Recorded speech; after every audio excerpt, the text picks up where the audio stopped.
Panginoon, maraming salamat sa laging pagbibigay ng mga araw na puno ng blessings.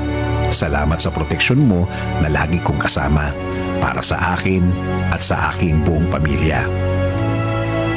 Thanks for always for your provision, your guidance, and protection. Thank you also, God, for your faithfulness and love for us, Lord.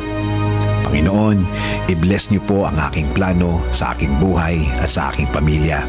Alam ko po na lagi niyo akong pinoproteksyonan kasama ng aking mga pangarap. Panginoon, hindi po ako isang perpektong tao at alam ko po na hindi rin perpekto ang aking plano. Pero kayo na po ang bahalang mag-ayos ng mga mangyayari. Dahil naniniwala pa rin ako, Lord, na ikaw ang mas nakakaalam ng bukas. Alam ko po, Lord, na marami pa akong dadaanan para matupad ang aking plano sa aking buhay. Pero alam ko po na bibigyan niyo po ako at ang aking plano sa buhay ng tamang direksyon.